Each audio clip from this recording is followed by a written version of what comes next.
ಬಿಹಾರ ಚುನಾವಣೆಗೆ ಕಾಂಗ್ರೆಸ್ ಸರ್ಕಾರ ಹಣ ನೀಡುತ್ತಿದೆ ಎಂಬ ಬಿಜೆಪಿ ನಾಯಕರ ಹೇಳಿಕೆಗೆ ಸಾರಿಗೆ ಸಚಿವ ರಾಮಲಿಂಗಾರೆಡ್ಡಿ ಅಸಮಾಧಾನ ವ್ಯಕ್ತಪಡಿಸಿದ್ದಾರೆ.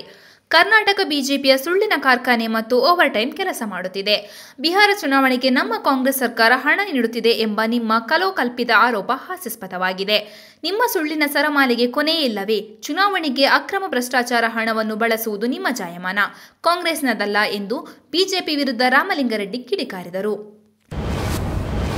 ಪೊಲೀಸರು ಕಾನೂನು ಮತ್ತು ಸುವ್ಯವಸ್ಥೆಯನ್ನು ಕಾಪಾಡುವುದು, ಗಲಭೆಗಳನ್ನು ನಿಯಂತ್ರಿಸುವುದು ಮತ್ತು ನಾಗರಿಕರ ಹಕ್ಕುಗಳನ್ನು ರಕ್ಷಿಸುವುದರಿಂದ ಸಮಾಜವು ಅವರ ತ್ಯಾಗಗಳನ್ನು ಸ್ಮರಿಸಬೇಕು.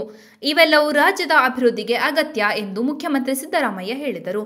ಮೈಸೂರು ರಸ್ತೆಯ ನಗರ ಸಶಸ್ತ್ರ ಮೀಸಲು ಪಡೆ ಮೈದಾನದಲ್ಲಿ ನಡೆದ ಪೊಲೀಸ್ ಸ್ಮರಣಾರ್ಥ ದಿನಾಚರಣೆ ಕಾರ್ಯಕ್ರಮದಲ್ಲಿ 8 ಧೈರ್ಯಶಾಲಿ ಪೊಲೀಸರಿಗೆ ಗೌರವ ಸಲ್ಲಿಸಲಾಯಿತು. ಬಳಿಕ ಮಾತನಾಡಿದ ಅವರು, ಮೃತ ಪೊಲೀಸ್ ಸಿಬ್ಬಂದಿಯ ಆತ್ಮಕ್ಕೆ ಶಾಂತಿ ಸಿಗಲಿ, ಸರ್ಕಾರ ಅವರ ಕುಟುಂಬಗಳೊಂದಿಗೆ ನಿಲ್ಲುತ್ತೇವೆ ಎಂದು ಹೇಳಿದರು. ಸದ್ಯ ರಾಜ್ಯದಲ್ಲಿ ಬೆಂಗಳೂರಿನ ರಸ್ತೆ ಗುಂಡಿಗಳ ಬಗ್ಗೆ ಸಾಕಷ್ಟು ಚರ್ಚೆಗಳು ನಡೆಯುತ್ತಿವೆ. ರಸ್ತೆ ಗುಂಡಿ ಸೇರಿದಂತೆ ಕಸದ ಬಗ್ಗೆ ಉದ್ಯಮಿಗಳಾದ ಕಿರಣ್ ಮಜುಂದಾರ್ ಶಾ ಮತ್ತು ಮೋಹನ್ ದಾಸ್ ಪೈ ಸೇರಿದಂತೆ ಹಲವರು ಕಿಡಿಕಾರಿದ್ದಾರೆ. ರಾಜ್ಯ ಸರ್ಕಾರದ ವಿರುದ್ಧ ಉದ್ಯಮಿಗಳು ಟ್ವೀಟ್ನಲ್ಲಿ ಆಕ್ರೋಶ ವ್ಯಕ್ತಪಡಿಸಿದ್ದರು. ಈ ಮಧ್ಯೆ ಇಂದು ಉದ್ಯಮಿ ಕಿರಣ್ ಮಜುಂದಾರ್ ಶಾ ಅವರು ಸಿಎಂ ಸಿದ್ದರಾಮಯ್ಯ ಮತ್ತು ಡಿಕೆ ಶಿವಕುಮಾರ್ ಅವರನ್ನು ಭೇಟಿ ಮಾಡಿದ್ದಾರೆ. ಸಾಕಷ್ಟು ಟೀಕೆ ಪ್ರತಿಟೀಕೆಗಳ ಬೆನ್ನಲ್ಲೇ ಭೇಟಿ ಮಾಡಿರುವುದು ಭಾರೀ ಕುತೂಹಲಕ್ಕೆ ಕಾರಣವಾಗಿದೆ.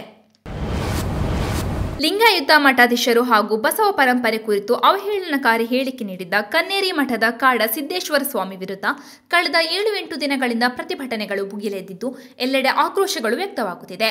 ಕೆಲ ಲಿಂಗಾಯತ ನಾಯಕರು ಸ್ವಾಮೀಜಿಗಳ ಹೇಳಿಕೆ ಅಸಂವಿಧಾನಿಕ ಮತ್ತು ಬಸವಣ್ಣನವರ ಆದರ್ಶಗಳಿಗೆ ಮಾಡಿದ ಅವಮಾನವಾಗಿದೆ ಎಂದು ಆಕ್ರೋಶ ವ್ಯಕ್ತಪಡಿಸಿದ್ದಾರೆ.